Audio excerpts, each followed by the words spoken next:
This is Rudo Radio coming to you from the 559.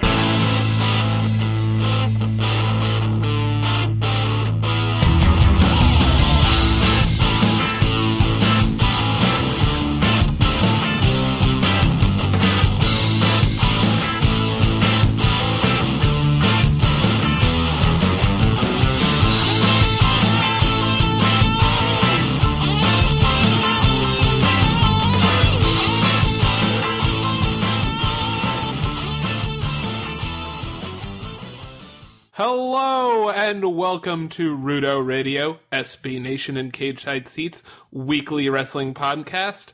I am Nick Bond, joined as ever by Mr. Mark Normandin. Mark, how are you? Don't call me that. Mark? It's a big episode. You don't have to call me Mister. Let's take this seriously. We don't have time to argue about whether I should be a Mister or not. There's 13 matches at WrestleMania, Nick. Well, I was actually going to talk about how I almost pronounced the word podcast wrong. No, I heard it. I was shaking my head here. It's not. No one noticed because it's, a podcast, but I was judging you. Well, they know. They've heard the show before. That's true. We are joined by a special guest. Mark, would you like to introduce our special guest? Yes. Oh, right now. Okay. This week's guest, everyone be kind, because she has never watched wrestling. But she does know who John Cena is. We confirm that. It's Charlotte Wilder, my colleague at SBNation. Hi, guys. I'm so thrilled to be here on a podcast about something I know nothing about. I'm going to learn so much. Okay, let's not move the goalposts on this one already. We don't want people to have expectations. But. Yeah, that doesn't end well. Yeah. Okay. All right. Well, I'll assume I'll come out of this dumber than I entered it. How does that sound? Yeah. Oh, definitely. Yeah. Have you ever watched? You haven't watched wrestling. You'll figure that out at the end. Oh, I feel dumber, but better. I feel warmer inside. Okay, dope. I'm here for that. Tell us a little bit about what you do at SBNation. So I am a staff writer at SBNation, and I do some silly stuff. I'd say I do more like I'll sort of parachute into various sports for, big events. I cover the Super Bowl for us. I write weekly recaps of The Bachelor when it's on. I'm doing a lot of baseball stuff this year, but sort of the quirkier human interest side of things generally tends to be my beat. Quirkier human interest side. That sounds perfect for wrestling. Right? I mean, that's why I'm intrigued by all of this. Here's my question. Is Bachelor sports? Because I feel like it is. Oh, yeah. But feel free to disagree with me. No. My whole thing, my whole shtick is that The Bachelor is 100% sports. Okay. So that's an easy segue to wrestling being sports of the same ilk, where you kind of see people get pushed to certain places on The Bachelor. You get to see people get the torch passed to them, and they get to be the Bachelorette. Mm-hmm. There's a lot of that in wrestling, and I think you'll learn as you go along that reality television in particular, it shares a lot of DNA with professional wrestling, and not just some of the people on the show starring on their own reality shows from the WWE. Oh, so, okay. I'm here for that. This is actually a good segue to teach Charlotte a couple of wrestling terms. So, Charlotte, remember when Corinne was the bad guy, just the villain of the season of The Bachelor? Yeah. At that point, in wrestling terminology, she was the heel. Oh, is that what that means? It is! So oh my god! I've always wondered, and I never thought to, Google it. So now she's a heel. Now you can use Urban that. Dictionary, it doesn't show up on Google. Okay, well, I'm sure that I could get Google to tell me something. But wow, that's fascinating. I never knew what the heel was. So is the heel the bad guy that beats everybody up? Yes. So then when Corinne became kind of someone everyone was rooting for, and she really had this change, then she was a face. That is a good guy. Whoa, so this is crazy. She had a face turn. Holy shit. Okay. All right. I'm intrigued already. I can't wait to watch WrestleMania. That's all it took. Okay. Great. I love a classic good guy, bad guy situation.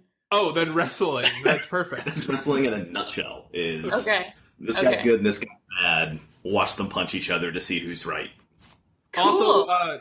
Also girls and girls punching each other, especially now, which we're going to get into. That's why I bring it up. Most. So all pay-per-views have what's called a kickoff show. For most, it's like an hour. For WrestleMania, it's 7 hours, right, Mark? It's 7. No. It's only 2. You don't even have to exaggerate how long it is because it's 2 goddamn hours long. Normally a pay-per-view, Charlotte, is 3 hours long. Okay. The pre-show for this pay-per-view is 2 hours long. What are they doing? So imagine if, like, during this, instead of just doing this, like, day-long pre-show for the Super Bowl, they also played smaller football games before the Super Bowl. Okay. That mattered. That had real consequences. That were, like, setting up games for the next thing. Holy shit. Okay. Yeah. They're getting the crowd warmed up. They're giving people who, like, showed up early to make sure they get to their seat and can, like, go to the bathroom and get a beer, can also, like, watch wrestling while all of this is happening. Okay, cool. Got it. Yeah. And it gets performers a payday that they wouldn't get because they wouldn't, like, be at the show. Okay. If you're not on the card, you get what's called a downside guarantee for just, like, being backstage. But if you actually get on the card, it used to be you'd get, like, a percentage of the gate. Now it's more like hey, you did a really great job. Here's an extra $50,000 for the night kind of thing. But once you get on the card, you get that bonus. And that's you'll hear if you ever read any more about this, about like a WrestleMania paycheck. That's always what they're talking about. The first match listed on the card for the kickoff show is the Cruiserweight Championship between Neville, who is a heel. He is the king of the cruiserweights, versus Austin Aries, who is kind of a face, but also kind of a heel. And he was hurt for a pretty long time and was working as a commentator and like a journalist about for the cruiserweight division, and now he's feuding with the champion. What the hell is a cruiserweight? Okay, so cruiserweights they weigh under 205 pounds by their strict rules. Okay. But in reality, it's just like, it's smaller wrestlers that they're like, I don't know, people love these small guys from the independent wrestling areas, so let's just have them show up. Okay. Like wrestlers who are human-sized are cruiserweights. But, okay. like, they're also not built like humans, so Neville still looks like a superhero. He just looks like a superhero who is 5'6". Yeah. His gimmick was Mighty Mouse, essentially, for a while, and now he's like, if Mighty Mouse met the evil Superman from the Injustice video games. Okay, cool. Then one more question. Was John Cena a heel or a face? Ooh. Oh, that's a complicated question. What about The Rock? The Rock is both. If you hate misogyny, he is a heel. If you love misogyny and are okay with homophobia, he is a face. The Rock? So, Dwayne Johnson and The Rock are two very different people. Two very different things. Really? The Rock got really popular in the 90s when it was okay to be a terrible human being. Okay. So, he shows up and he's like, well, actually, I'm a good person, but excuse me while I put my rock sunglasses on, and now I hate everything. Yeah. Oh. Okay. But I'm sorry you had to learn about your friend this way. But yeah. And it's problematic because The Rock is this jock character, but Dwayne Johnson is this really upstanding version of modern masculinity. Right. And they really should intermingle more, but it's like The Rock has never met Dwayne Johnson. Yeah. Wow, this is The Rock shows up and essentially is like, okay, you want me to just be The Rock? That's fine. Which is like not who he is anymore. Yeah. Okay, cool. Austin Aries is been around for a really long time. Okay. He wears very sparkly trunks, and he has this big feathery, like, it's like a jacket made out of feather boas or something. I don't know, but that man can't possibly be a good guy. I don't care. No one with that jacket is a good guy. Yeah, he's not a good guy, but he's not a bad guy in the context of him versus Neville, because Neville is the worst guy. Okay, and is this a pre-show thing? Yeah. Yes. Okay, how many matches of those are there? 3. There are 3. Okay.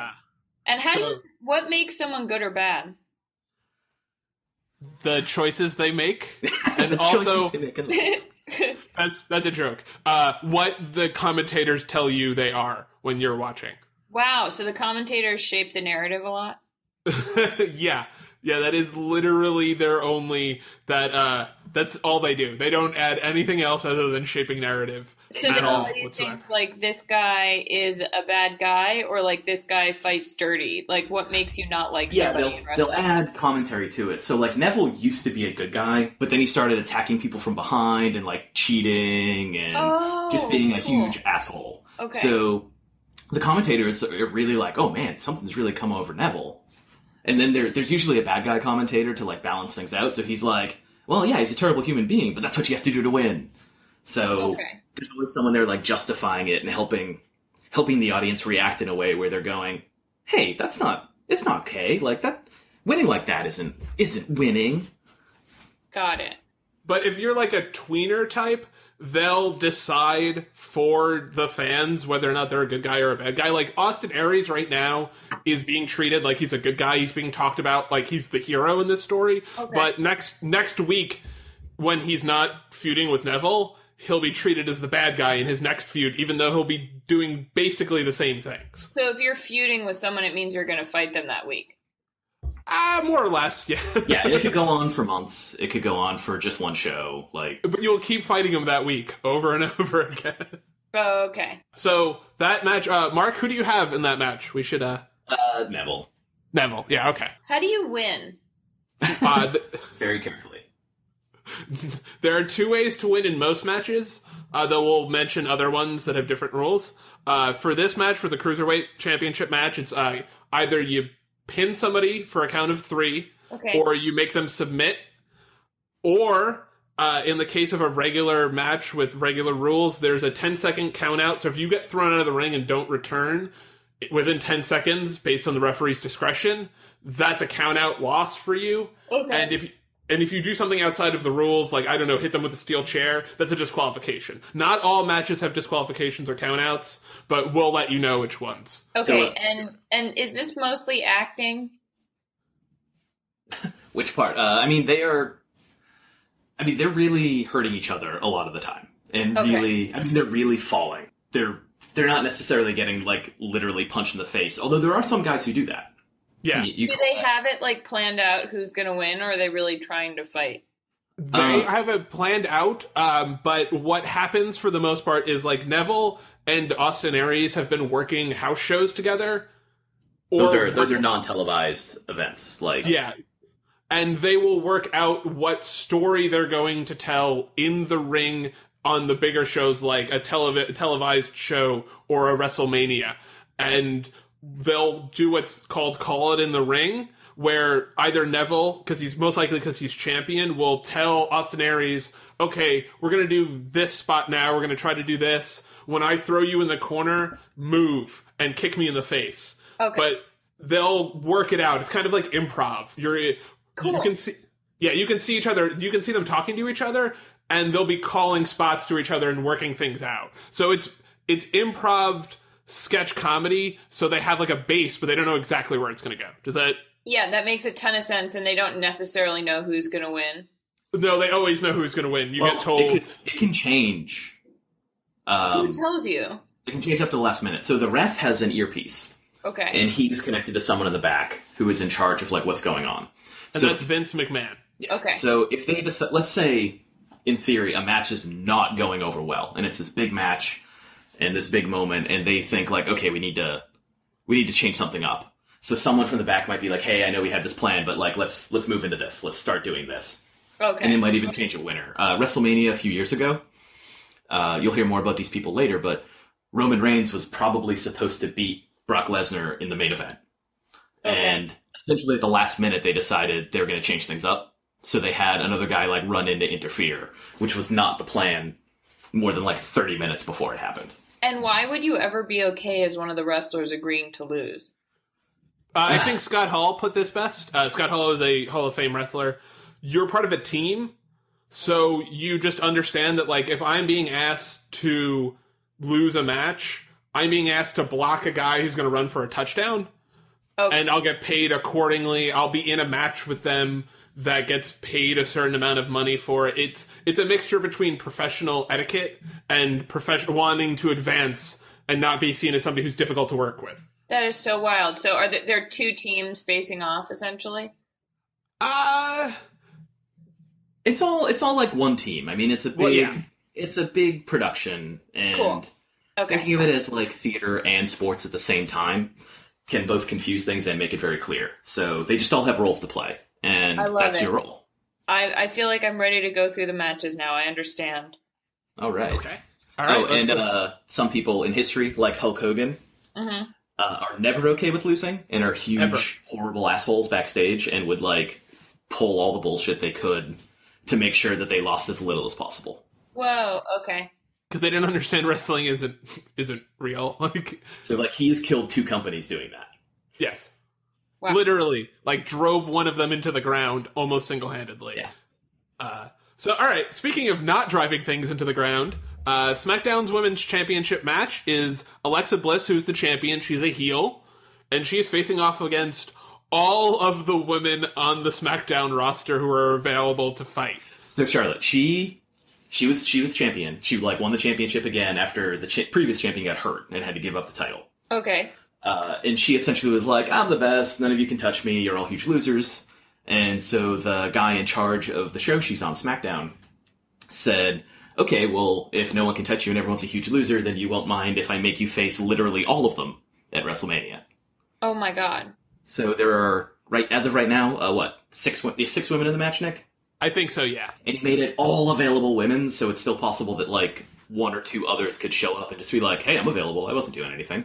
Including someone named Asuka, who works for the WWE's, what they call a developmental program. Basically minor league. It's basically minor league, mixed with, college. It has more of, a college feel, college basketball feel. Asuka is the best women's wrestler probably in the company. Maybe the best performer overall in the company. And she's in NXT. She's their women's champion. There's a chance she might show up at WrestleMania and just beat the crap out of Alexa Bliss. Whoa. So Alexa Bliss is a serious heel, right? Yes. She's 5 feet tall. Whoa. And she wrestles like she's very large. So she just has this air of self-confidence, and she uses it in the way she carries herself. Even though she's 5 feet tall, she will step on people as if she is, 250 pounds, just in terms of making them feel like shit. And she tries to lift people up and throw them, and it's great. She's the one with the facial expressions.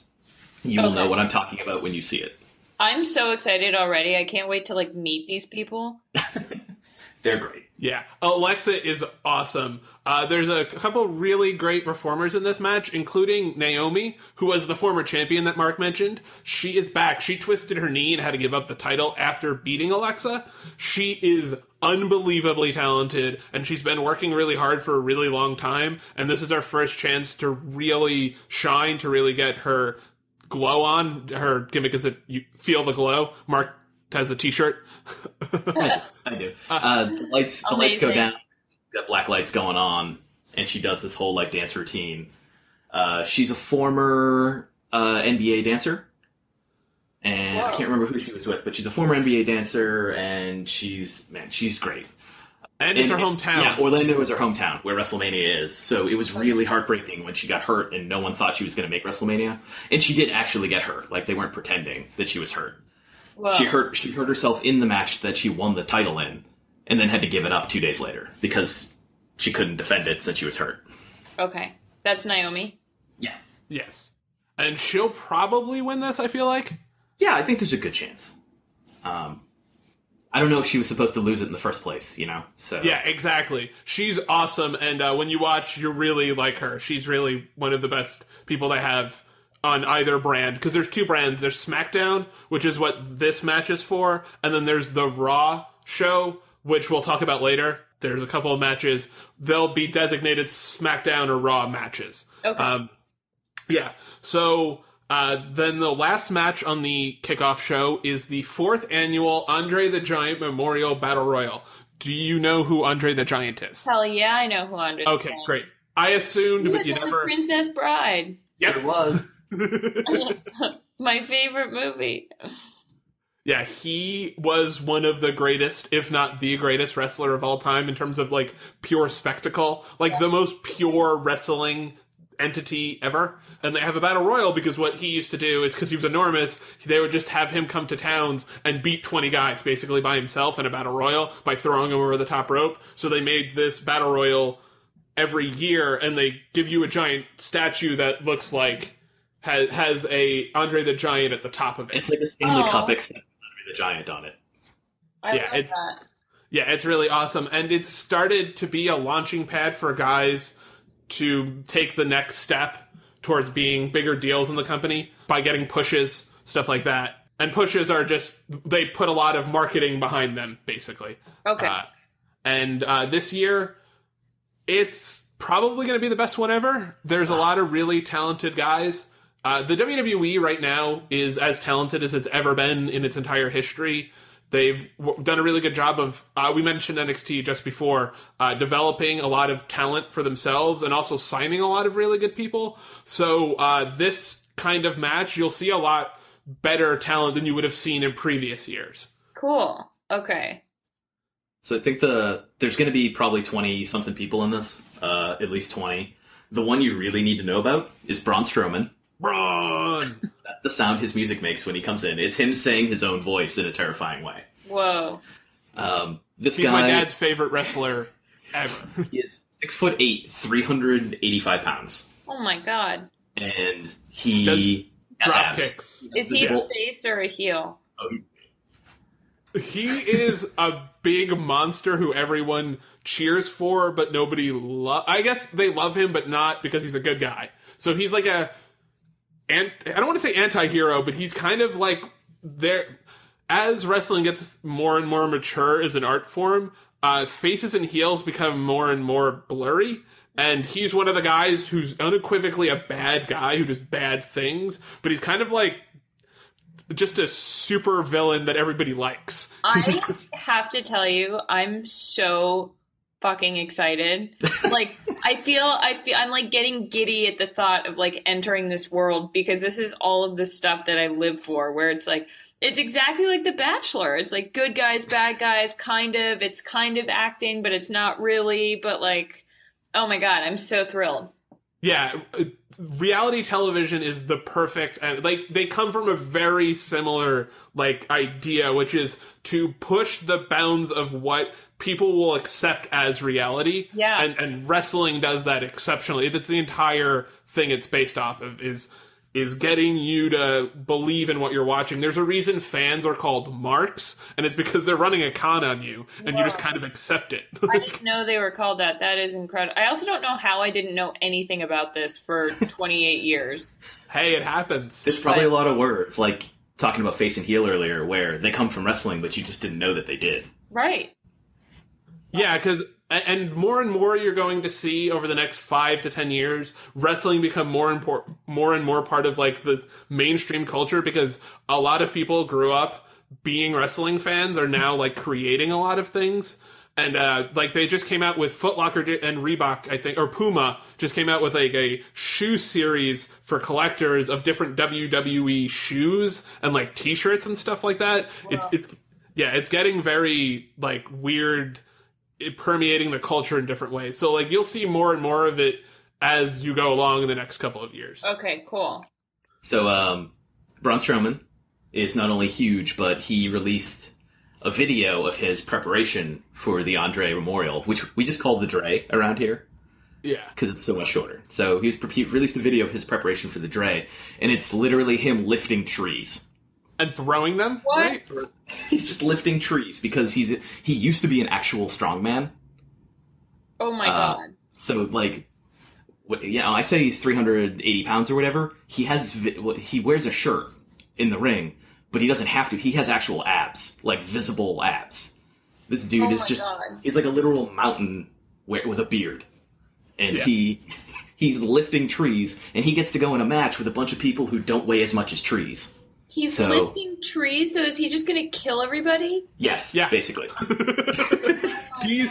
He's maybe the best new wrestler of the last 10 years. He is just so awesome. He's such a beautiful creature made by God to wrestle. Wow, I am here for that. This is just all mind-blowing. I can't lift up a tree. That's part of the beauty of it, too, is just seeing what some of these people can do. Like, we'll get to this later, but Randy Orton is 6'6" and 250 pounds and just all muscle. And he's not even close to one of the biggest people that they have.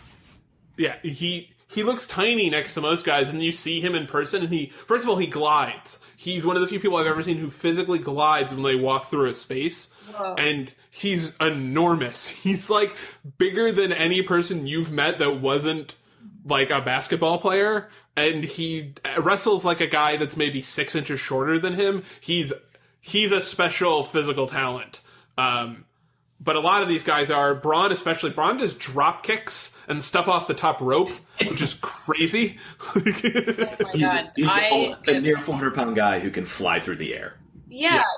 Do they get very hurt? Good Lord. Some of them sometimes do, yeah. But this dude, Braun Strowman, also takes bumps where... bump is when you hit the ground, basically. You have a certain amount of bumps on your bump card. All wrestlers do, and that's every time they hit the ground, basically. He took a bump where he basically jumped over the top rope and bounced off the ring onto the floor, and guys his size just don't do that, but he did it like it was nothing. I could talk about him for literally the rest of the show. That's amazing. Oh my God. Yeah. So Braun's gonna win this, right, Mark? Oh, yeah, I think so.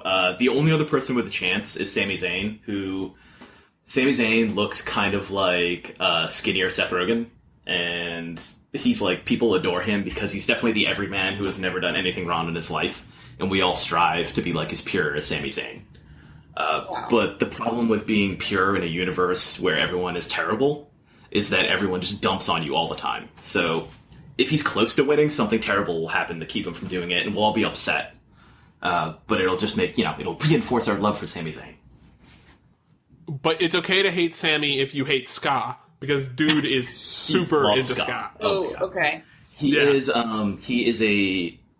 He's French Canadian and Syrian, I believe. Syrian.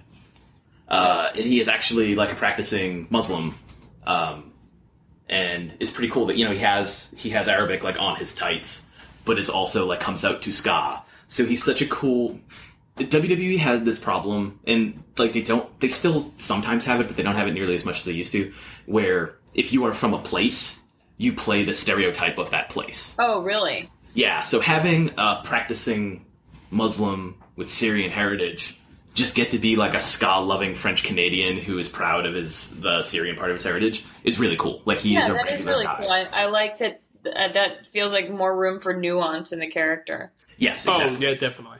Cool. Yeah. Okay, and that's the last of the kickoff matches. I think the kickoff is going to be the best kickoff they've ever had. It could be great, yeah. Especially if they don't have the problem they did last year where, like, tickets weren't scanning. So during the kickoff, Charlotte and the Jerry... Dallas. Yeah, Jerry Dome. It was in Texas last year. I remember that. So all those like ticket scanners weren't working. So they couldn't get anyone in the arena. So the pre-show started with literally hundreds of people in an arena that holds 100,000 people. Oh my God. Wait, so people just weren't in there? Yeah. Yeah, it was... They were basically playing in a cavern with nothing in it. Yeah. How did they fix that? Well, eventually things worked. Yeah, the Wi-Fi was out. Yeah, it's just absurd. Oh my God. Well, I hope that doesn't happen this time. Yeah, same. Well... Yeah.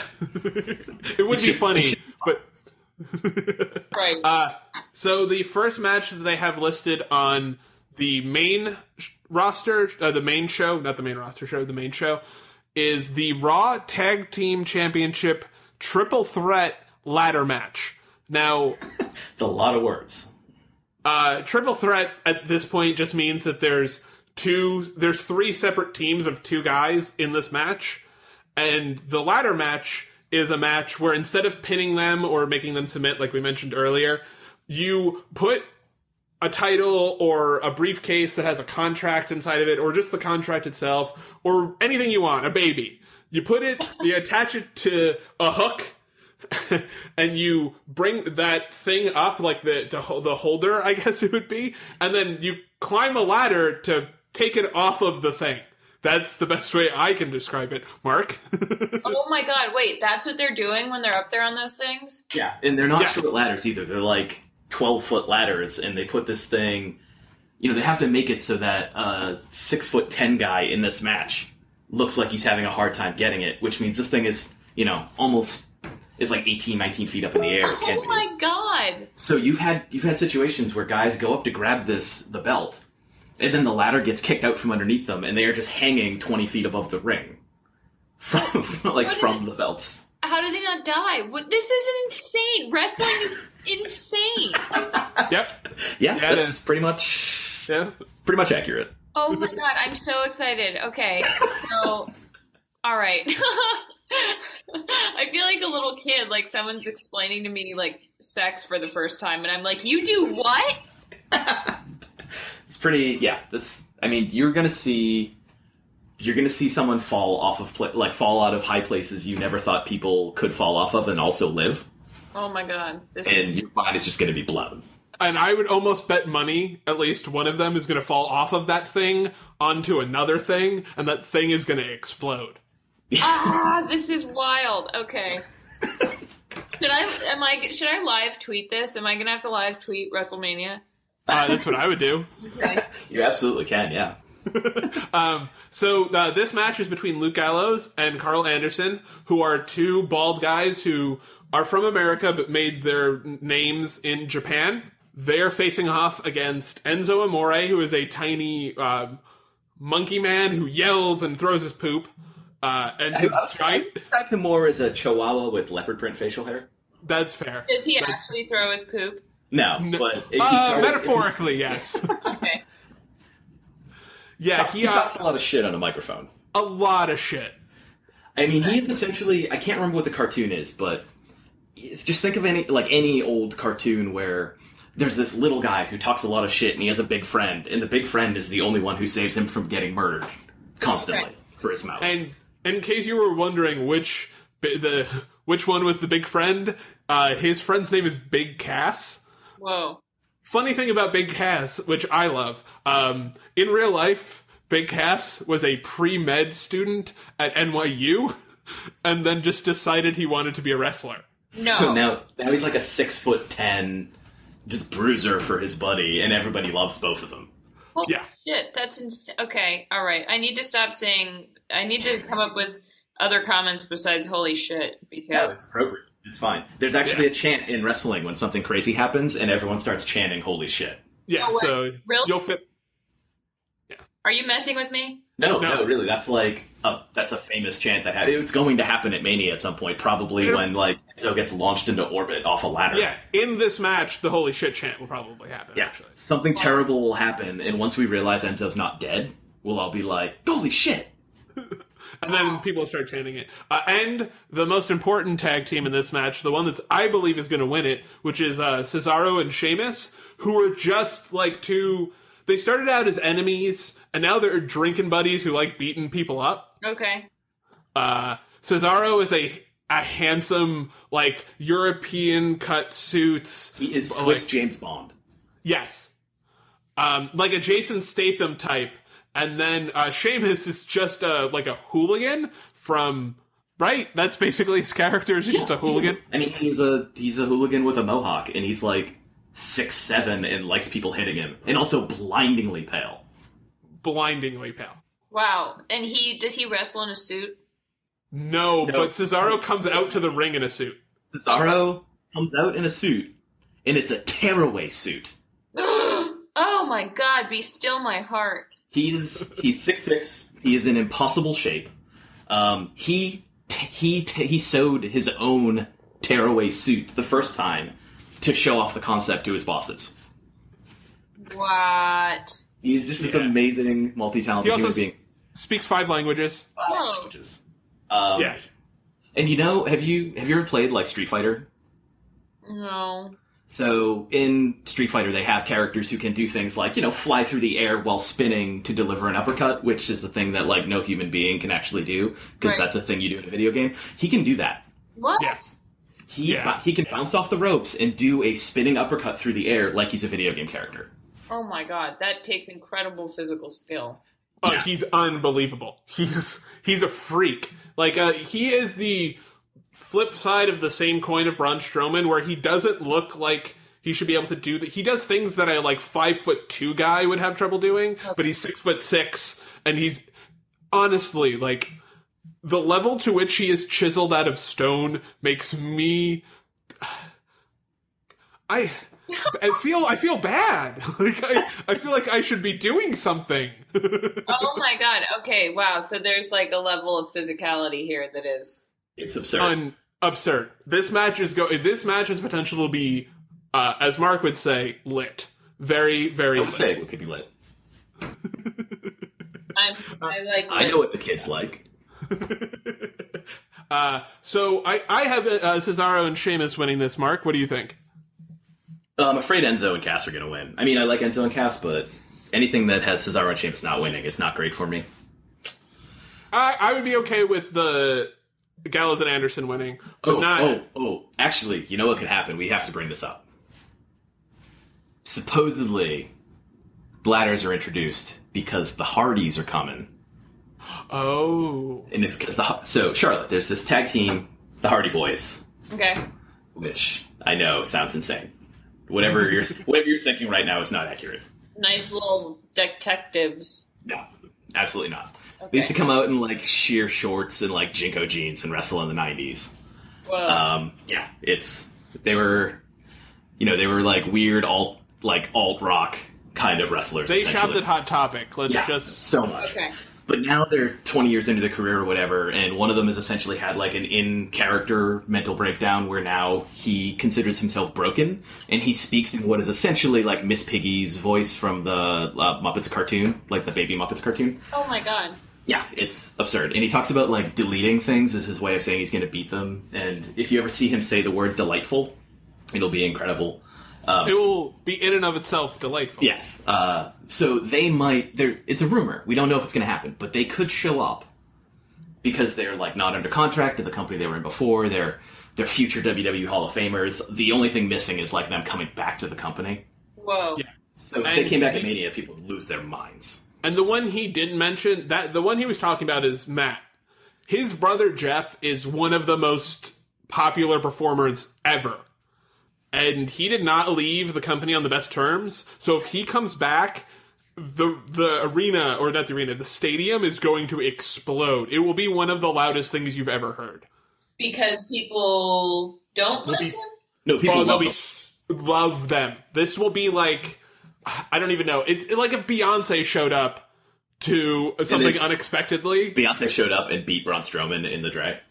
Yes, yeah. If Beyonce showed up to I don't even know, Wimbledon and just performed a con, to be what? That level of excitement. Okay, cool. Yeah. I'm really hoping that happens. If not, I think they're going to show up the Raw after WrestleMania, which every single year is a really big, weird thing where everybody who went to WrestleMania then goes to the Raw after WrestleMania and they kind of take over the show. Because, the audience, and you'll notice this watching WrestleMania, the audience is part of the show. They're one of the characters on the show, essentially. For the Raw after WrestleMania, they are the show themselves. They just completely take over the show. It's a bunch of jazzed up people who are in town specifically for this stuff, so WWE's really just leaned into it. It's okay, so we just did our big show of the year that wraps up so many stories. Let's move on to our next stuff. And so they do exciting stuff that day, and everyone loses their minds, and it looks really great on television. So it's possible they save the Hardys for that, if they're actually coming. No one knows if they are, but that's part of the fun of being a wrestling fan. Is there a rumor that they might, or are people just guessing? Yes. There's a rumor. To both. Yeah. And also, this is very social media-y. The WWE's official Twitter account made reference to tables being broken, in all caps, in one of their tweets about a Hardy Boys match. And Matt Hardy responded in a way that made it seem like something's going on. So that's the type of rumor we're talking about. Yeah. And then you don't know if the performer is just fucking with you, if the company's just doing that. But, it's part of the beauty of it is you sit there and, your brain starts to piece all these things together. It's like in sports when you start mapping out all these scenarios right before the trade deadline, and you convince yourself your team is going to trade for everyone. Right. Okay, I love that. And the point is to dream a little dream, but not dream too big. Don't expect to get Yeah, if they don't show up, you can't be like, well, this is bullshit. Okay. Yeah. Because some people react like that. I see. Assuming the Hardys don't show up, do you have Enzo and Big Cass winning, Mark? Is that correct? Yeah. Okay, and I have Sheamus and Cesaro. All right, so that's fair. I mean, you're going to be wrong, but it's cool. That's the next match is the Intercontinental Championship match, and the Intercontinental Championship and the United States Championship, which is the next match on the card, are both what they call mid-card titles. They're kind of like, you have the world title and the universal title are the big, important, most important titles on Raw and SmackDown. The one for like the second most important guy in the show in theory is what's called the mid-card championship, and for SmackDown it's the Intercontinental Championship.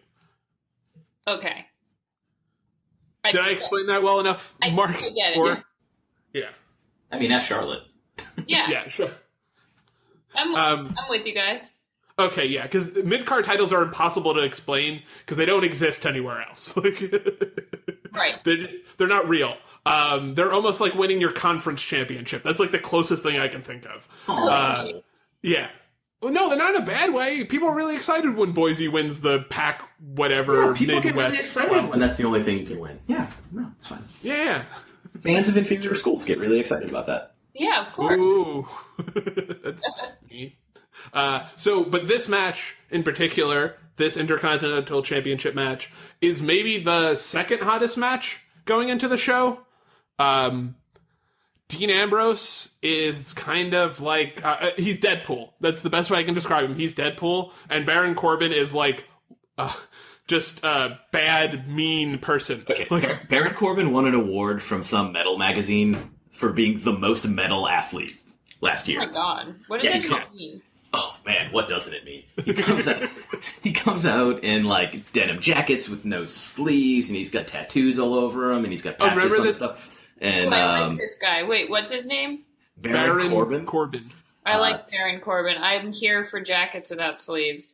Right? You may also see a jacket without sleeves, but with shoulder pads made of wolf skulls. What? Yes. You can say fuck. Yeah. That deserved a what the fuck. I know, but my mom's been telling me I need to swear less in my writing, so... Well, this is audio. I know. Still, I'm trying to switch it up with more descriptive explanation. That's fair. Wait, okay, no, but seriously, what the fuck? That's insane. Yeah, and he comes out in like t-shirts with wolves on them, and they call him the Lone Wolf Baron Corbin, and he is really ran with it. So his whole thing is like he's a bad guy and he hates everyone he works with, and he doesn't mind telling people that. Like there is no mistaking which side he is on. He's a bad guy. And is this still pre-show? No, we're into the show now. Okay. Yeah. Okay. So this guy Corbin, the thing with him is essentially people are like, well, you don't have any friends around here, and you must be like a loser or whatever, because that's you're trying to bully back the bully, and he's like, no, I have a fiance who I love, and I have friends at home, but that's because I actually like those people. You're all dirtbags. I hate you. I don't need any of you. That sucks. Why would he hate people? Okay, he doesn't think he needs them. This guy. You all need the people. Charlotte. Yeah. He is not here to make friends. Oh my god. He's not. Is he wrestling for the right reasons? Seriously, come on, dude. So we were talking about like athletic achievements for these guys earlier. Baron Corbin was a Division II college football lineman who won Division II championships. He was a Golden Gloves. He's like a multi-time Golden Gloves boxer. Whoa. And this guy's big. He's 6'8", 270. Okay. So that's a big dude to be throwing hands at you. Yeah. And he played football for the Cardinals, right? Yeah, he played in the NFL, and he was notorious for being the worst possible teammate and fighting everybody on the team. Wow. So he made the switch from football to wrestling. How recently? 4 or 5 years ago, maybe? Okay. 4 or 5, yeah. And he's a guy that's developed... He's another one of the guys from NXT who got better almost every single time you saw him. They kind of had this weird patch where he would beat guys, and the crowd would count down how long it took to beat him, and they would get to like 10 seconds, and the match would be over. He's moved way past that. He's really turned into another special kind of athlete. There's a lot. This roster is so deep that, like, looking at this card is kind of mind-blowing. He's, like he said, 6'8", 270, and he's one of the best young workers they have.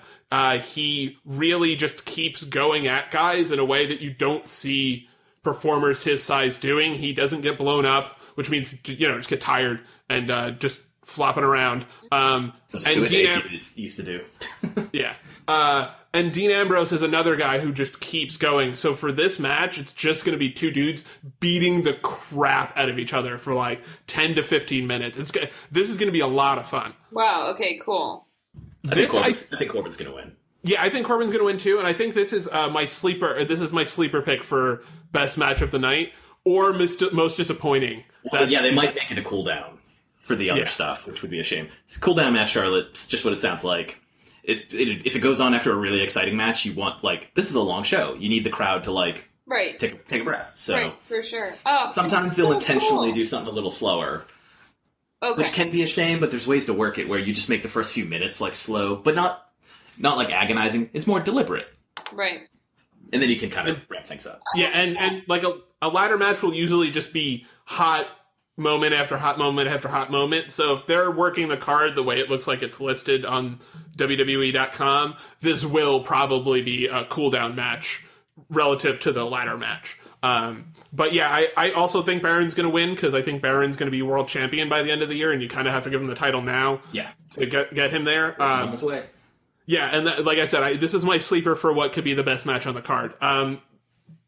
The match I think that's been the second best drawn out match in terms of how they've built the storyline and how much we want to see what we think is going to happen for me is the U.S. Championship match between Chris Jericho and Kevin Owens. Oh my God, Charlotte. Yeah. So, Kevin Owens and Chris Jericho were best friends. Okay. That's the starting point. They were best friends, and they told people all the time they were best friends. But then the problem is, Kevin Owens kind of works for, like, the evil authority figure on Raw. Okay. And the evil authority figure eventually was like, dude, you gotta ditch this Chris Jericho guy. What does it mean that he works for him? He's kind of the hand-picked champion. You know, the bad guys in charge of the company, like, help him cheat so that he wins. Okay. So, the numbers are stacked against people all the time. It's one of the ways that helps keep him be a bad guy. Okay. So eventually they said, hey, you got to ditch this Jericho guy. We got big plans. And they don't involve Jericho. But they said this like, they just showed them talking, and we didn't know that that's what was said at the moment. But it became very clear during the Festival of Friendship. Which was beautiful. Chris Jericho, through this lovely ceremony, he got a magician. They were in Vegas, so he got a magician. He had all this, like, Vegas-themed stuff around. He had a piece He gave him a statue, a maximalist, minimalist statue. It makes no sense. It made no sense. It was great. And he had a piece of art commissioned, which, like God touching the hand of Adam. I forget what it's called. That it was the two of them. Oh my God. In the exact same thing, just touching hands. And it was so amazing. Chris Jericho was just wearing his little tiny sparkly trunks in it, not like pants. Oh my God. And so Kevin Owens is like, dude, you're not wearing pants in this. And he's like, it's art. You don't need pants. I love this so much. Chris Jericho might be the best wrestler of all time. Oh, he's so good. But the downside of the story is Kevin Owens eventually had to do what he had to do. He took the art and he beat Chris Jericho up. He just beat him down with it. And, like, broke the painting over him and hit him with a statue. Jericho knew that was going to happen? He didn't. No. He didn't know. Yeah. They've established in canon that he didn't know. His heart was broken. He did all these things because he loved his friend. And what was cute in the build-up was that, so wrestlers, when they cut promos, especially in the ring, they're very, like, playing a character and turning it up to 11. And the week before this, week before the Festival of Friendship, Chris Jericho had this really heartfelt speech about like how much he loved Kevin Owens, and he did it again the next week at the Festival of Friendship, and it was this really touching moment where he's like, this has been the best run of my career, I really love you, like this has been a lot of fun, like if this is the last thing I ever do in wrestling, I'll really appreciate it. And then Kevin Owens just broke his heart into 1,000 little pieces. And the way makes me so sad. The way he broke his heart is even worse, because Jericho has this thing he calls the list. Which is the most popular thing in the company. It's so popular. It's very simple. He has a list. It's essentially a shit list. And if you anger Chris Jericho, he puts you on that list. Whoa. So, his list had been... Did his list get broken like the week before for some reason? Yeah, like a couple of weeks before that, the list got broken. So Kevin Owens did something to it or something like that. Kevin Owens buys him a new list. That's the only gift Kevin Owens gets him. And he gives it to him at the end after Jericho's given him all this wonderful art and this magician and all these things. And friendship. And friendship. Oh my god, that's heartbreaking. Yes. Okay, so... And Jericho looks at it. He's like, oh man, my own list, this is great. And then he looks close and he goes, why is my name on it? And it's not a good thing. And he turns it around and it says the list of Owens instead of the list of Jerichos in the back. And like, as realization hits Chris Jericho, you know, he waits... And Owens waited until the exact moment where Jericho's heart, like, shattered into pieces. And then he starts beating the shit out of him. And you God, that really upsets me. Yeah, and you actually hear it's one of the best shot things they've ever done. You see Chris Jericho have the realization on camera, like his eyes are like, oh god. And you hear Kevin Owens' mic drop, and then the next shot is Kevin Owens beating the shit out of Chris Jericho. It's like a really well done, almost cinematic moment. It was... Oh my god, but that breaks my heart. Yeah, it was supposed to. So they're fighting each other? Wrestling each other? Yes. So now Jericho's going to try and get his revenge, but Jericho pissed off Kevin Owens' big Samoan friend, Samoa Joe. And I think Jericho's going to get got. Wait. So, who pissed off who? Chris Jericho pisses off everybody, but in particular, there's this very scary Samoan man whose name is... He calls himself Samoa Joe. Okay. He is a monster, a destroyer. He's like an ultra villain. Like, he's just the baddest possible person, and Chris Jericho is on his shit list. Okay. So it's not going to end well for Chris Jericho in this match. Owens and Samoa Joe are also buddies right now because they're both working for the evil guy, Triple H. Who we'll get to in a little bit. Okay. So Chris Jericho is right, but being right does not always mean that you win. Yep. Yes. Yep. That's a true fact. Boy, do I know that. So yeah, Kevin Owens is gonna poor Chris Jericho. It's so over. we both have Kevin Owens winning this match. Yes. Excellent. And then the next match, and this is one of the other title matches on the show, is the Raw Women's Championship Fatal 4-Way Elimination Match. Fatal 4-Way is literally just a number of people in the match.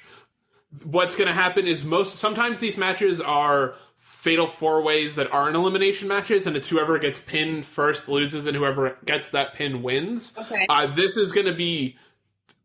Every pin is an elimination until there are two women standing, and then whoever wins that, it's basically a singles match, becomes Raw Women's Champion.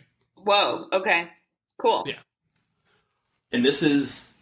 All 3 of the 4 women in this match have been Raw Women's Champion. Yeah. Well, Bayley. So, yeah. Charlotte Flair. Love her. She's my favorite. I might have to get a t-shirt. And Sasha Banks are all former Raw Women's Champion. And Nia Jax is a future, 30-time Raw Women's Champion. Okay. She's the goddamn hammer. Nia Jax is the Braun Strowman of the women's division. Yeah, she's incredible. Okay, cool. And she's The Rock's cousin, right? Yeah. Yeah. I enjoy every way they package her. She's a very interesting character, and she's unlike anybody they've ever had in terms of the way they present her. Sasha's very tiny, so you're going to see Sasha get eaten alive by Nia Jax at some point. But also maybe fight her way back out from underneath, because size matters in wrestling, but they still let smaller people win. It's not like it's not automatically that you're bigger, you lose. I mean, Sasha beat Nia in a match a month ago. She'll probably pay for it in blood this time. But literally. Okay. I'm and the WWE website right now. I don't know why I didn't do this sooner to look at pictures of all these people. Yeah, and Bayley is the champion. In NXT, Bayley was like the best thing since sliced bread, number 3. And but in the main roster, they've kind of taken away part of what made her great, which was that she was a genuine babyface, like a true hero, and they've kind of moved. What's up? She was a pure untainted soul. Yes, she was a pure untainted soul, and now she's kind of... It's not like she's done anything necessarily evil or bad, but she used to be the type of person that wouldn't accept a tainted victory, and she has kind of become the type of person that would accept a tainted victory. Which one is this? Bayley. Okay. Who's the champion. I'm looking at her picture now. I see her. Okay. Cool. Sasha's from Boston, by the way. No way. Yeah. Okay, now I'm not like originally, but she trained in Boston and she's lived there, and she's billed from there and wears Red Sox hats around, you know. Oh, cool. I like her. Yeah. Personally, I think Nia Jax should win this match. The chances of Nia Jax winning this match are somewhere between slim and none. I mean, the fact it's elimination, the thing we'll probably see happen is all 3 women realize they have to take out Nia. Yes. Because Nia's she's just going to, destroy all of them. Yeah. She is, an anomaly in the history, like I said, in the history of the women's division. She is she's just a monster heel, and they occasionally have monster heels, but they're not as big as her, and they don't move as well. They're usually just slow, plodding performers, and she's really started to pick up, especially when she realized she could hit people and not hurt them. Because for a while, she was really pulling her punches, and you would notice it. It didn't look like she was trying to hit anybody at all. Now she, leans in and will actually make contact with the person. And can, literally just throw people across the ring. Yes. Oh, okay. Yeah. Which is great when it's Sasha, because Sasha's, 105 pounds or something. Got it. All right. This is a match I wanted to talk about briefly. This match has been a match. These 4 performers, actually, really, the Bayley, Charlotte, and Sasha, have been on basically every pay-per-view over the last year or so, including the mixed show pay-per-views where Raw and SmackDown are both on. What hasn't happened is the SmackDown Women's Championship hasn't made it to the main show at all at this point, other than, as Mark and I were talking about off mic, there was a match at what's a show called Survivor Series, where it was the SmackDown woman versus the Raw woman. That is literally the only time they've made a main show. So not everything is perfect, but this match is a really good example of the progress that WWE has made in terms of presenting the women as equal to the men on their shows.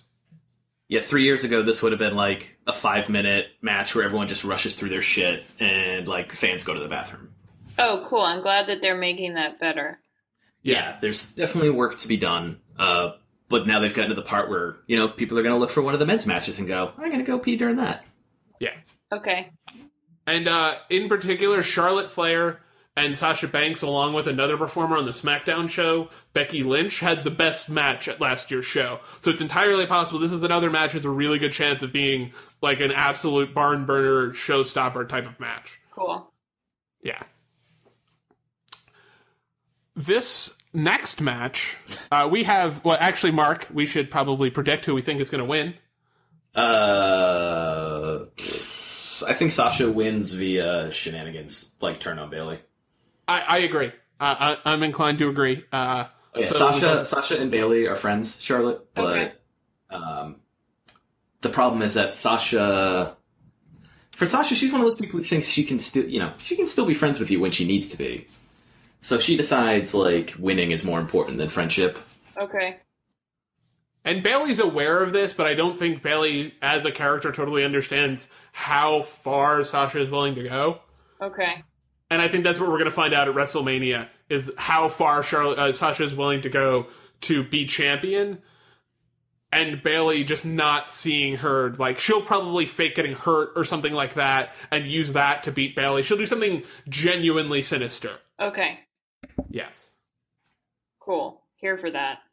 Yeah, it's going to be that match is going to be very very fun, and a lot of moving parts that are going to spread out into the entire show going forward for them. Oh my god, we still have like 6 matches left. We're getting through it. We're doing good. Yeah, I know. I'm simulating what's going to happen to me at Mania. I'm like, oh my god. There's still more wrestling.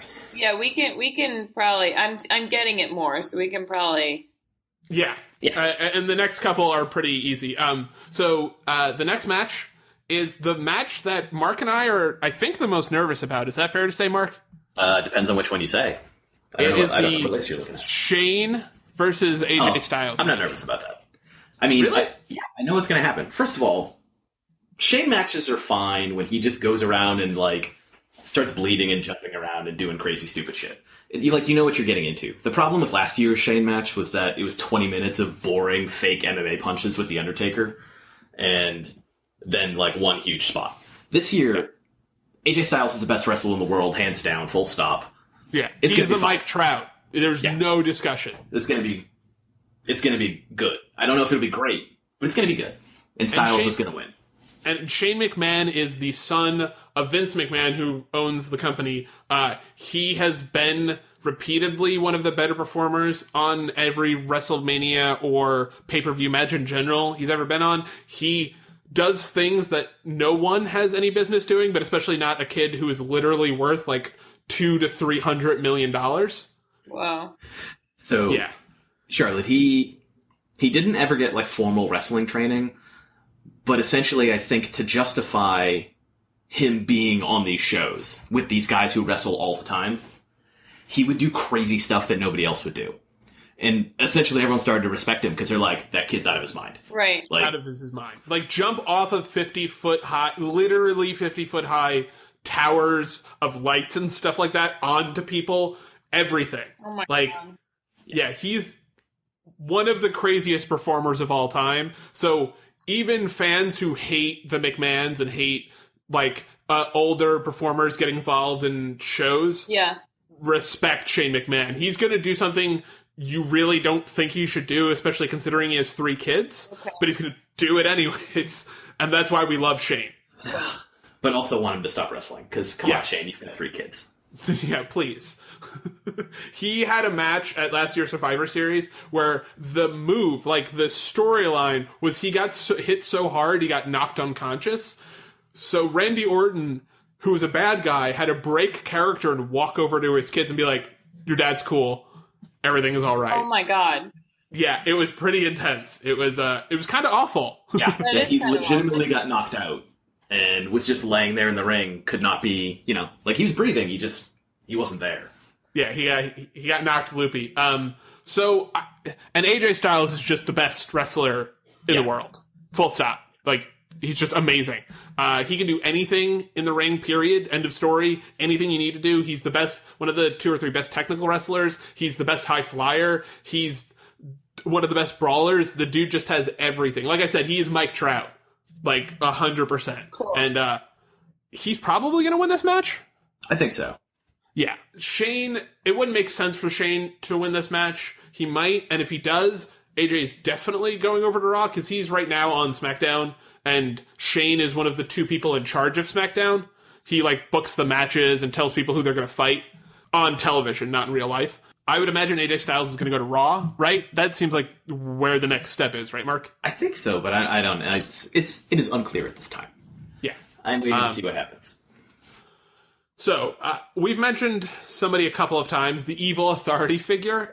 Shane is not an evil authority figure, but the guy in the next match... Yeah, the guy in the next match is literally the most evil authority figure outside of Shane's dad. It is. Yes. Yeah. He's so evil. It's so great. Okay. Seth Rollins is... Mark, you talk about Seth Rollins. Okay, Seth Rollins has a complicated past. Because Seth was really great. He was essentially brothers with Roman Reigns and Dean Ambrose. And they were this group called The Shield. And everybody loved The Shield. The Shield was amazing.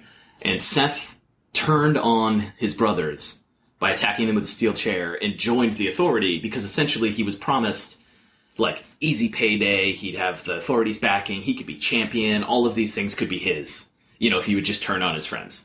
Wow. So he did, and everybody hated him. It was like great, because it's great when you have someone you can actually hate. But over time, you started to feel bad for Seth, and it became clear that like Seth didn't like himself anymore. Yeah. And really hated what he had done to his former best friends. Whoa. So when that started to happen, Triple H got rid of him, essentially. Like, turned on him, picked Kevin Owens as his next guy, and now Seth Rollins is hurt. They're in this unsanctioned match at Mania. That's essentially, they're calling it hold harmless because it's really legal sounding, but essentially if Seth Rollins gets hurt in this match that like doctors didn't clear him for, he can't sue WWE. Whoa. So, which isn't really what's happening. Triple H is this is an excuse for Triple H to just hurt Seth Rollins for a good 20 to 25 minutes. Just to do everything. Yeah, just to do it. Because now he's like, oh, so I'm the problem because I'm the maniacal, horrible person, huh? So, like, he's just like, fine, I'll totally cripple you forever and ruin your career. Oh my god, this is going to be horrible. Yeah. Triple H is the one who knocks. Like, dude is just a straight Dr. Doom. I always call him Dr. Doom. He's just like this mastermind evil. It's so great. So Seth is basically at the point now where he's like, it's not even about beating Triple H. It's just about fighting him so he can get back that part of himself that Triple H took away. So he can be something besides, Triple H's lackey, besides the guy that Triple H manipulates. He just wants, like, that part. He wants to like himself again. This is so Shakespearean. It's great. Yes. It's so great. Obsessed with this. Wait, so do they all have nicknames, too? I'm looking at this. Is he also the architect? Yes. Yeah, they call him the architect. Because he was, the guy who brought the Shield together. He was the brains of the group.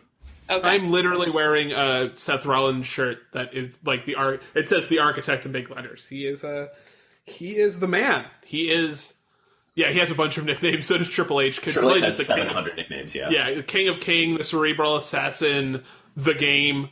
There's the laundry list. The Ass Kicker, the Iron King. Yeah, there's a lot. So Triple H is going to have a baller entrance.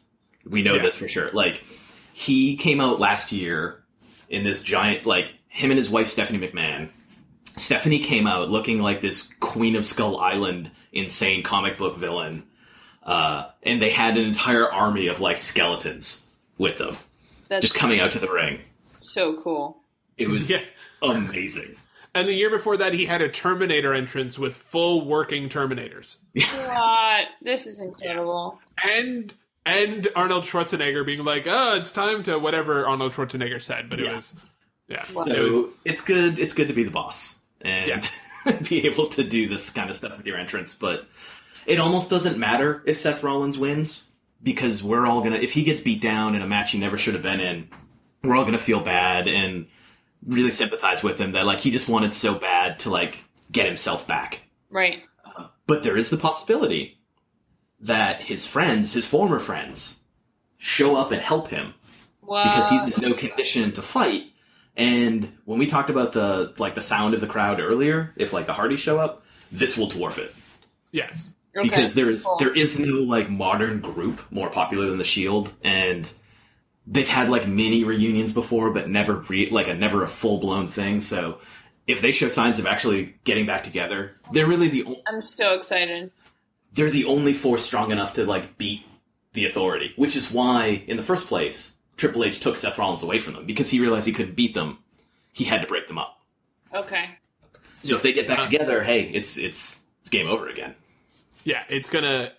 Triple H was in a group with Randy Orton and Batista, the guy from Guardians of the Galaxy. Oh, cool.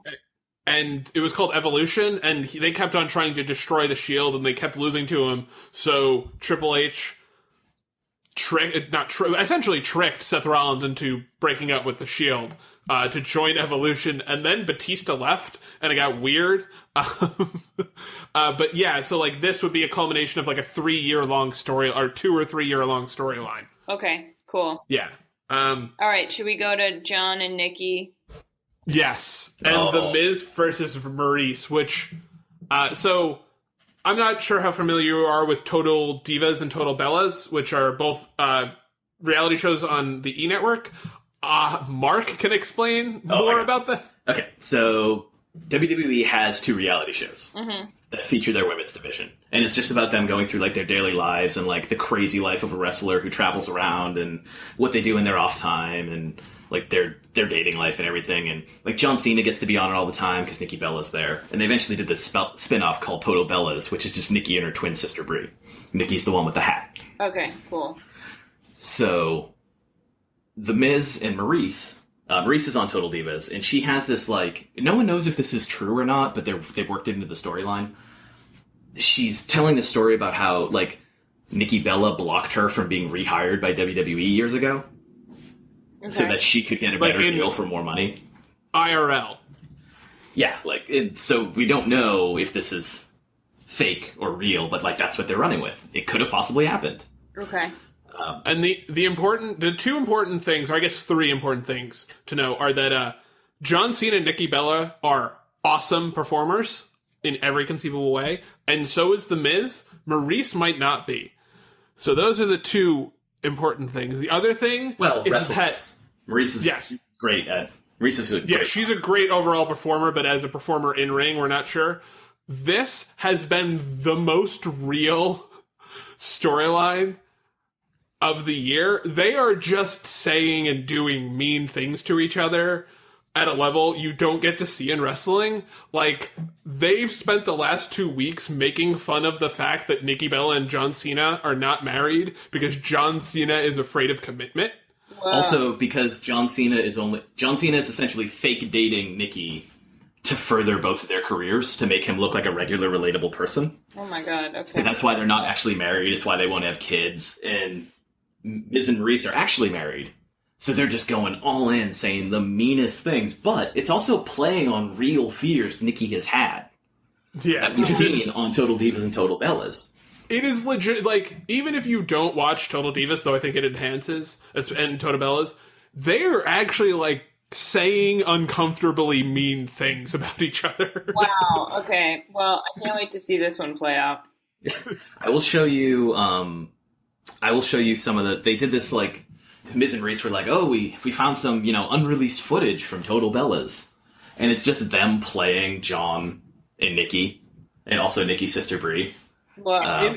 In a way that kind of gets, like, awkward to watch. You're like, yeah. I really hope they cleared this with John Cena and Nikki, because they are saying horrific things. But you should watch it, because it'll enhance it, and you'll understand why. Okay, why cool. everyone is acting the way they did. So on this week's SmackDown, normally John Cena acts like, he's a good guy, so he's like, you're going to be a tough competitor, whatever. He doesn't act like he's too big for anyone.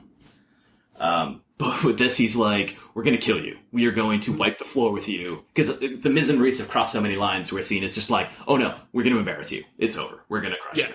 Which hopefully they will. And the important thing is that hopefully this ends with John Cena asking Nikki Bella to marry him in real life. That's what our hope is, right, Mark? Yeah, like in the middle of the ring after the match, because they have been harping on this for so long, and Total Divas is in like its 6th season, I think. So there's been like 6 years of Nikki coming to terms with, like, she might never get married to the love of her life, and she would really love to, but it's not an option because he doesn't want to get married.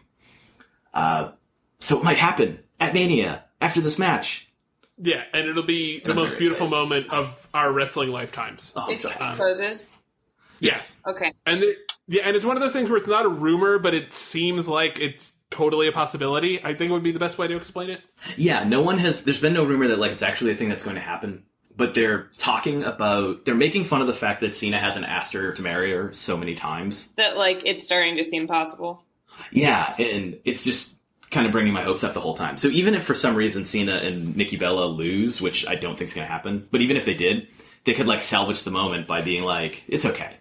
Like, I have something to ask you. I love it. I hope that happens. We all do. There are 2 more matches. The 3 more matches. Oh, God damn it. Yeah. Okay. Let's run through them. We can do this.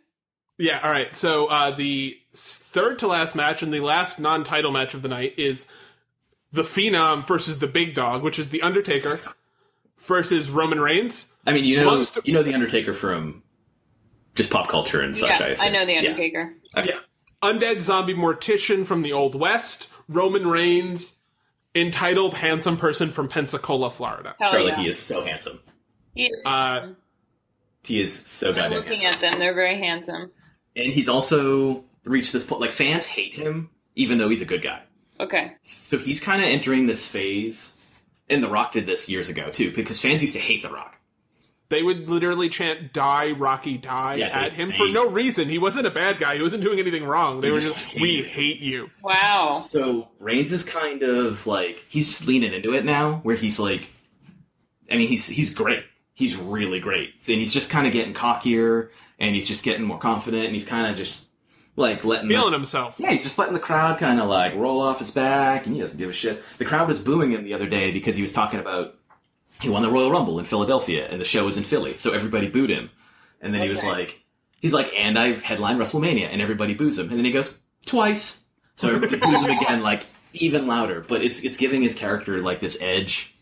And eventually, we think people will come around on him. But if he beats The Undertaker here, people are going to hate him so much more. But it might be to his benefit if people, like, legitimately have a reason to hate him, other than, I hate that this handsome man who gets a reaction out of people is, like, on my television all the time. Right.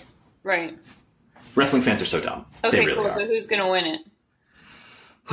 Roman Reigns, I think. I think Roman Reigns is going to win. Undertaker... Mostly because The Undertaker is, like, made out of, like, tape and old people parts. I don't... Yeah, The Undertaker, he's 52 at this point, and he is starting to look it. Wow. Yeah.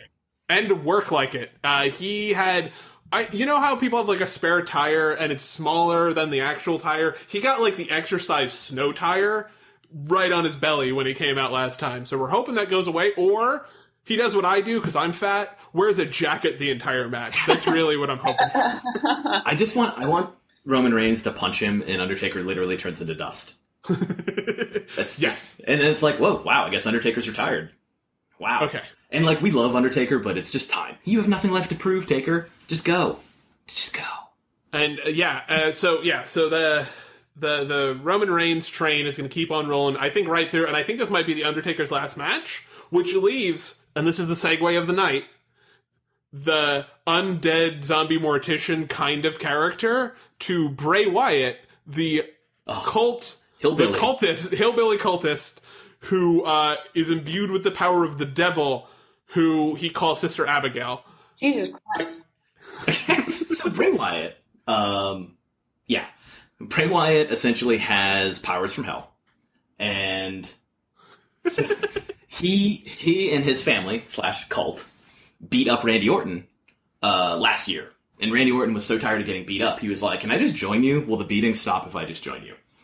And they were like, "Yeah, of course." They're like, "Yeah, obviously, that's why we're beating you. So you'll join us. Don't you know how cults work?" And oh my god, okay. So Orton joins them, but secretly the whole time, Orton was just waiting to, like, move up the ranks of the cult until he got the keys to the literal, like, swamp mansion. And this is an actual thing. Yes. So yes.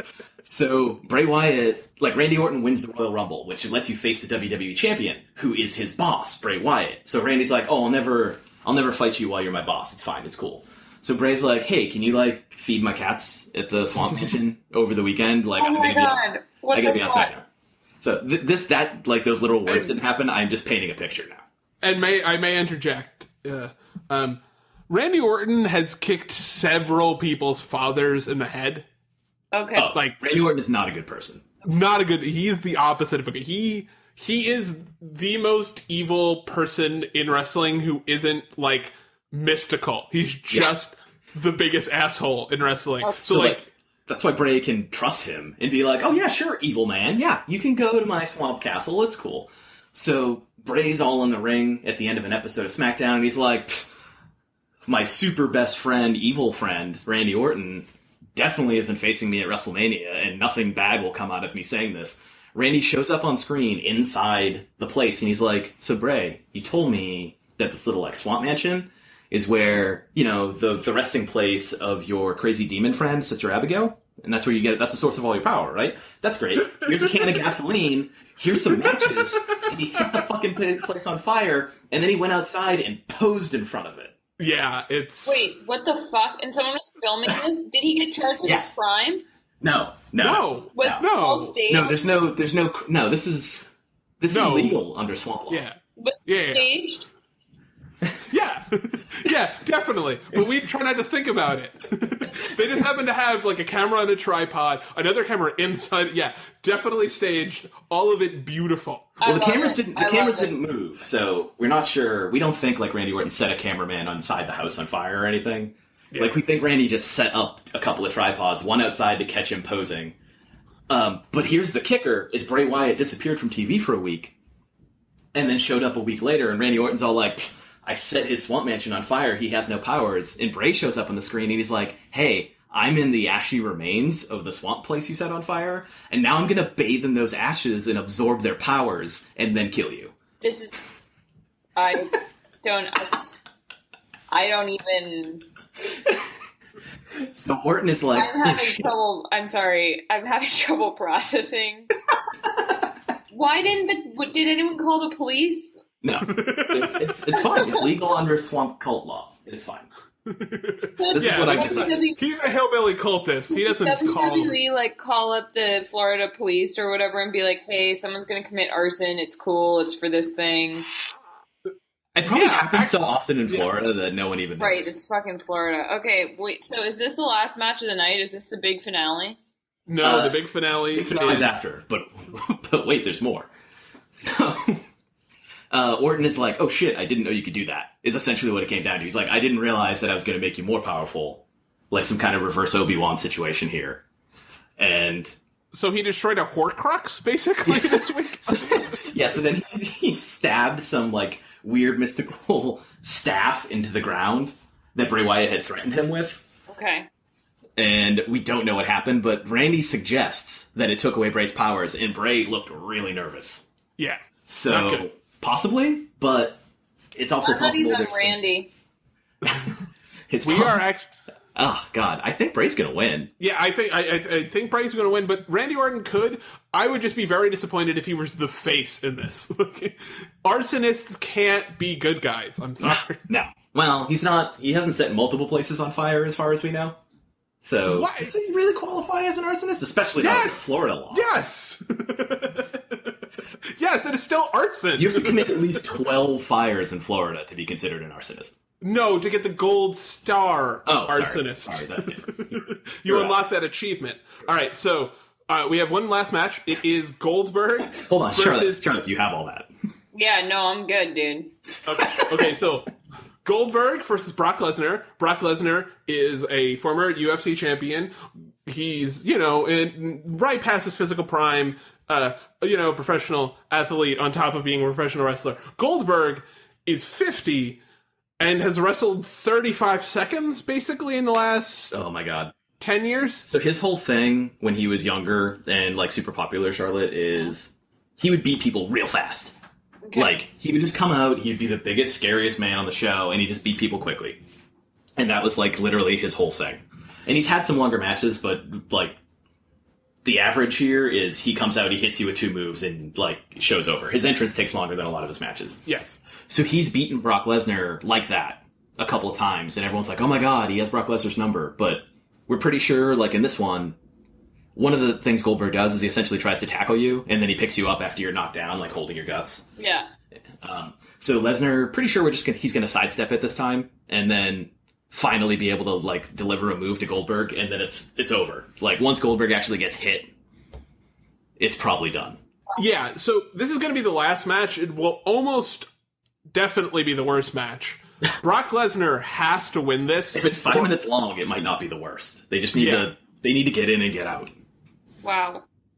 But, yeah, so there's not much to say other than, I really hope Brock Lesnar wins. Mark?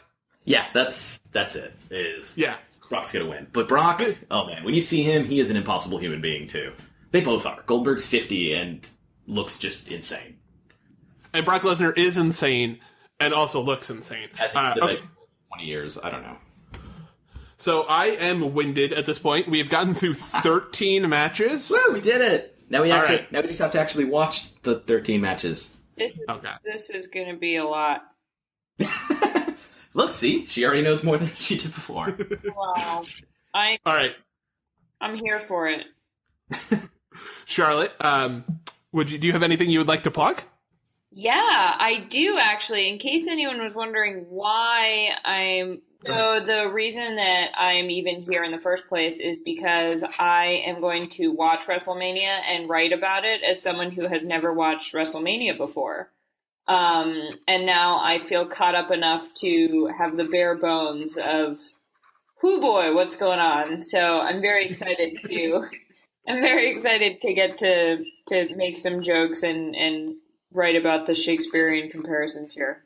Yeah, no, Shakespeare, you're going to see a lot of Shakespeare, you're going to see a lot of reality television, and you're going to see a lot of weird athleticism you didn't think was possible from men 18 times bigger than you would imagine someone be able to be and be able to do the things they're doing. And older, too. Yes. The physical difference you will see between Goldberg, who is 50, and Undertaker, who is 52, is also going to be like, oh, one of those looks like an older man. And the other one just has a snowy goatee, but does not look 50. I love it.